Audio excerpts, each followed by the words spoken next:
باب يقاتل عن اهل الذمه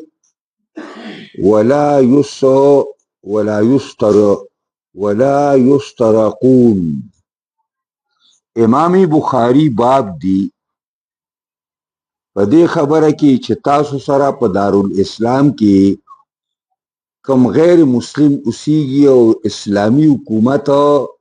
وفاداری او اسلامی حکومت ته ټیکس ورکوي،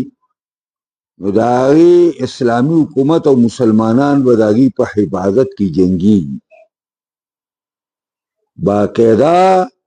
د هغې حفاظت دا په اسلامي حکومت او مسلمانانو باندې فرض دی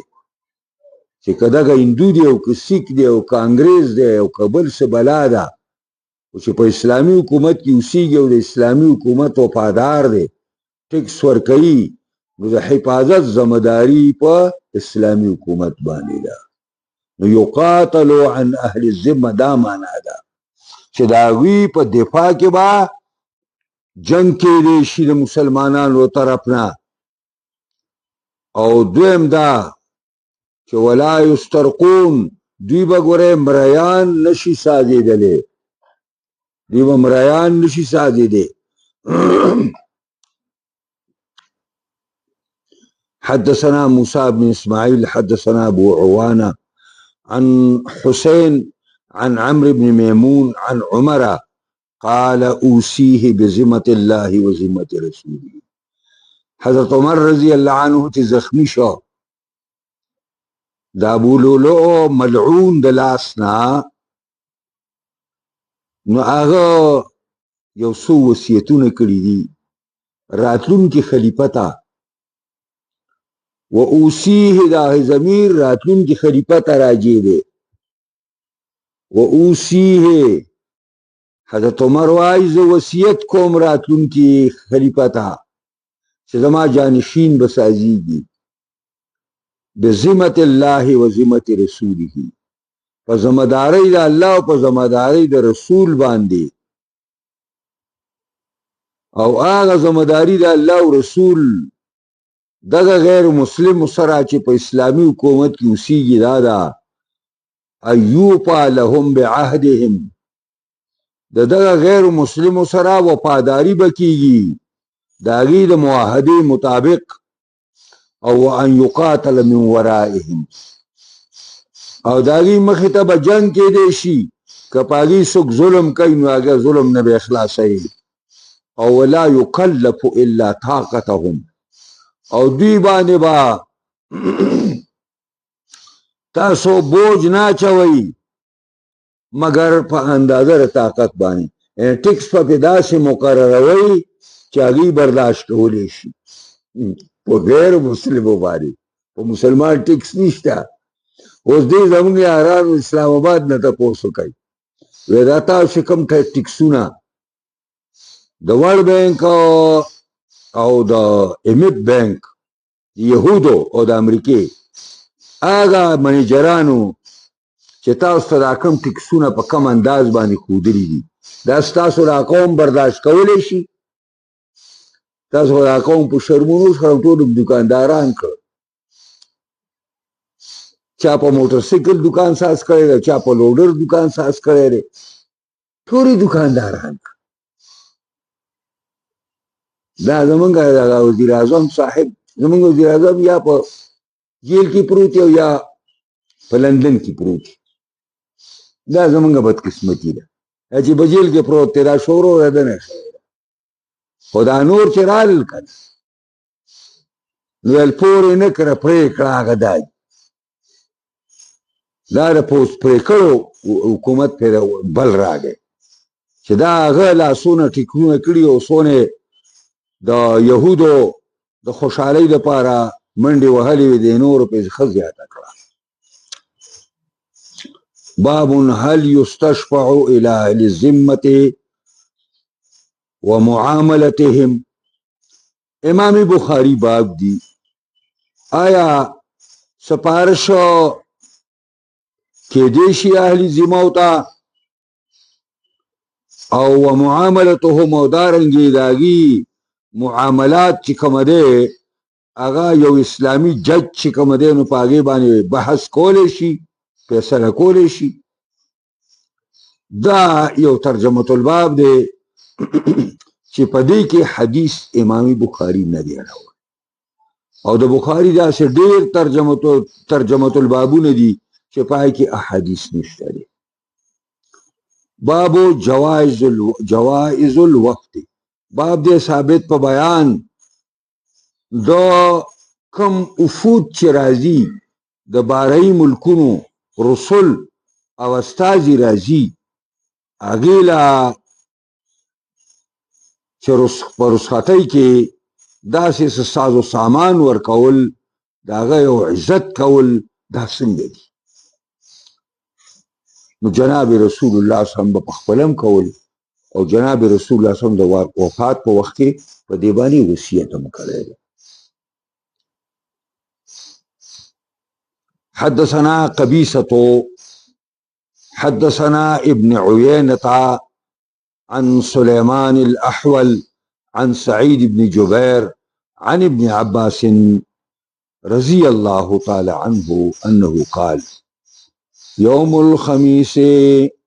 وما يوم الخميس ثم بكى حتى خضب دمعه الحسباء. د حضرت عبدالله بن عباس نه روایت دی وی سعید بن جبیر وی عبدالله سے وہ فرمائل یوم الخمیس د زیارت ورځ او ما یوم الخمیس څه خبرې چې دا یوم الخمیس څه ورځ وه دا داسې ورځ وه. ثم بکا بیا یې دونه وژړل چې دې اوښکو کاڼي لوانده کړه لاندې کاڼي ماڼي پراته وو دونه اوښکې وبهېدلې چې هغه یې لوانده کړه. فقال عبدالله فرمایل اشتد برسول الله صلی الله علیه وسلم وجعه یوم الخمیس د زیارت په ورځ باندې په پیغمبر اسلام باندې دا درد او بیماری انتها ته ورسېده. اوس په کور کې خلک ناست دي.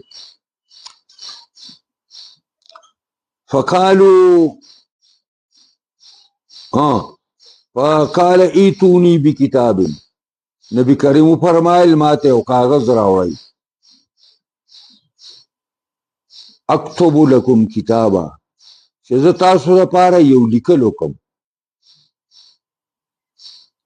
لن تضلوا بعده ابدا چرې به هم نه ګمراه کېږئ د دې خط لیکلو نه وروستو چرې.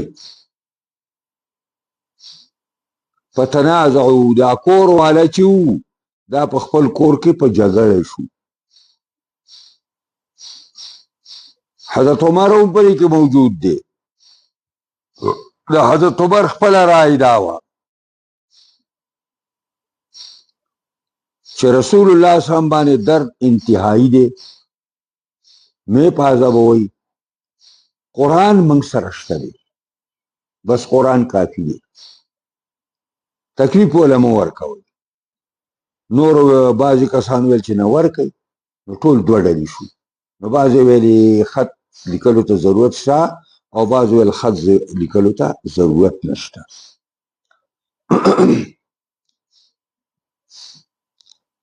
دا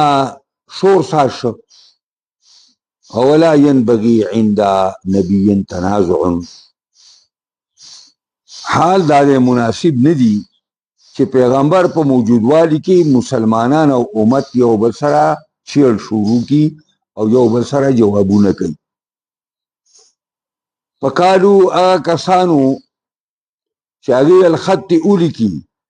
نو اهاجر رسول الله صلی الله علیه وسلم آیا نبی علیہ السلام بغړی وړي ولیکي چې ګنې تکلیف دی پې او درد دی پې نو کوم سړی چې داسې د تکلیف په وخت کې د خولې نه ګړې وړې خبره وي ته حجر وایي نو آیا حجره رسول الله صلی الله علیه وسلم نبی علیہ السلام به چېرته ګړې وړې ځای کی. بس نبی علیہ السلام وفرمایل دعوني پرېږدئ مالا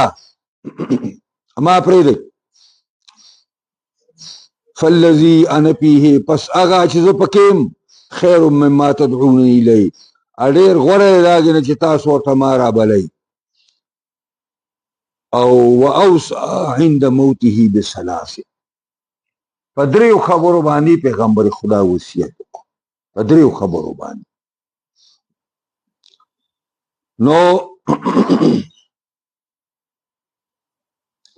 په دریو خبرو باندې وصیت وشو هغه درې خبرې به ذکر کوو خو دلته خبره دا ده چې دا چې نبی علیه الصلاة والسلام د دې خط لیکلو نه منع شو نو ډېر خلکو په دې باندې اعتراضونه کړي دي د حضرت عمر باره کې لکه هم ته ورته شیعګان میږان دې دا دغه کړي دي خو دا خبره چې نبی علیه السلام خو زیارت په ورځ باندې دا زدا واقعه راغله او نبی علیه السلام غوسه شو چې لرې شئ د پیغمبر په مخ کې دا قسم تنازع او جګړې دا مکوئ او زه زمانه پاسه لیکن بیا د زیارت د ورځې نه د ګل د راتونکي ګوله پورې نبی علیه السلام ژوندی دی او ښه صحتیاب هم دی نو که دا خط لیکل ضروري نو ولې نه لیکل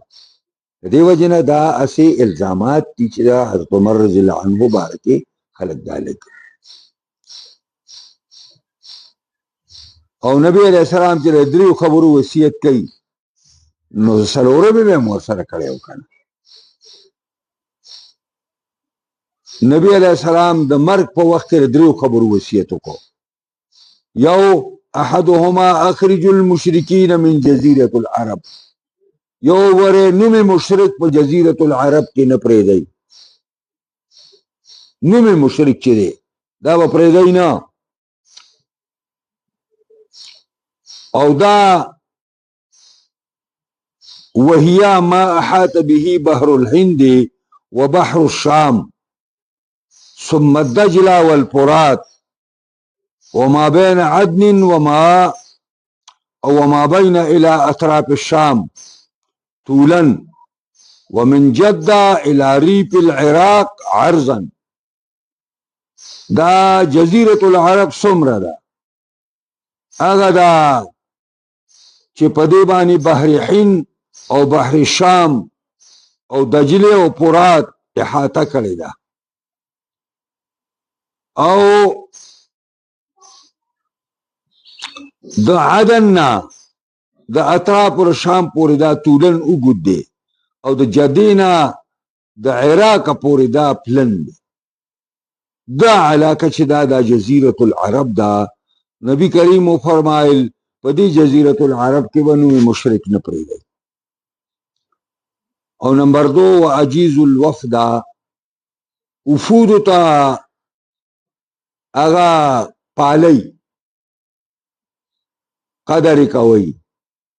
او څه انعامات ولا ورکوي بنحو ما كنت اجیزه په مثل لاګه باندې چې اومزه حضرت عمر فرمایي او رسول الله فرمایي ما با رئیس پیرانو ته کما حسن سلوک کو او ما ورته کوم اشیاء او ډالۍ ورکولي او نسیت الثالثه عبد الله صاحب وی دا درې مرانه یې راشوه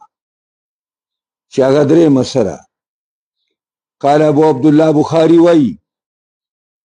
وقال ابو يعقوب ابن محمد سألت مغيرة ابن عبد الرحمن عن جزيرة العرب وما تپوسو کو د مغیره نه چې هغه زوی د عبد الرحمن دی د جزیرة العرب نه تپوس مې وکړو چې دا جزیرة العرب چې دی دا څونه ده وقال مکه والمدینه او والیمامه والیمن بس مکه او مدینه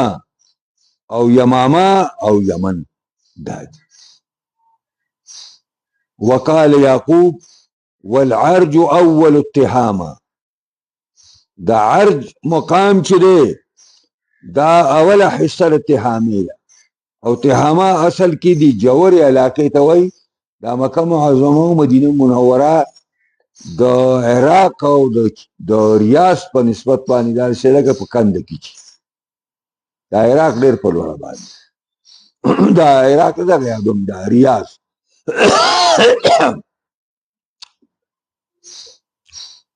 باب التجمل للوفد اوس بهري جرګي چې راځي او رسول راځي او د مشر سره ملاويږي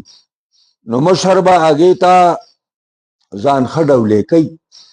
یعنی معنا دا ده خمزداري جامې واغوندي خسر سانه به کړی داغه د ناس زیبم ډیر مزیداري دا ټول بدای کی حدثنا يحيى ابن بكير حدثنا الليث عن عقيل عن ابن شهاب عن سالم بن عبد الله أن ابن عمر قال وجد عمر حلة استبرق تباع في السوق عبد الله صاحب جما بابا جی عمر یو جوړه اومندله درې خمو چې هغه خرڅېدله په بازار د مدینې کې فاتا بها رسول الله صلی الله علیه وسلم دغه جوړه پیغمبر خدا ته راوړه فقال يا رسول الله ابتاع هذه الحله دا الله پیغمبر دا جوړه والا فتجمل بها للعيد دا اختر په ورځ باندې په ځان ډولې کې وللوقت او چې کوم جرګې د بعد ناراضي د نور ملکونو باغی ته په ځان ډولې کې فقال رسول الله صلی الله علیه وسلم انما هذه لباس من لا خلاق نبی کریم ورته فرمایل چې عمر دا تا چې کوم جوړه درې خمو راوړه دا خدای له چا جامې دي چې هغې دپاره په آخرت کې څه برخه نه وي یعنې دا د مسلمان سره زیب نه خوري چې هغه د ریخمو استعمال وکړي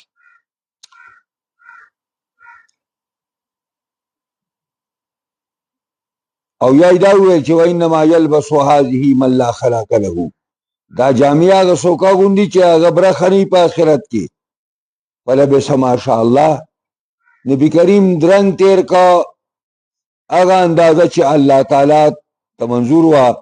ثم ارسل الیه نبی سم بجبت دیباج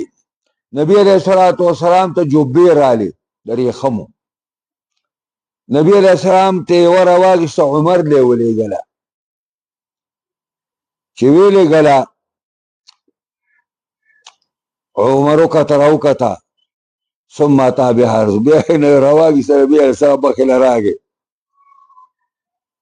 فقال عمر يا رسول الله قلت انما هذه لباس من لا خلاق له تا یو موقع کې ویلي اماله شي کوم جوړه را لګي دې جوړه وا نو تا ویلي چې دا جامې دا چا دي چې هغه آخرت کې برخه ني او یا دې شي چې او انما يلبس هذا من لا خلاق له دا هغه خلق غوندي چې هغه برخه په آخرت کې نه ثم ارسلت الیه بیا دې موږ جوړه دا استاد په شان ما ترا ولې غلا بهذا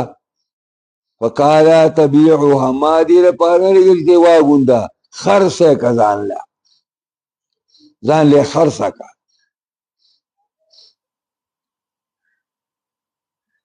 او تصيب بها بعض حاجتك یا سر کا پرې باندې خپل بعض حاجتونه ما دې لپاره درلېږي باب كيف يعرض الاسلام على السبي زين بس وكم پرې خو هم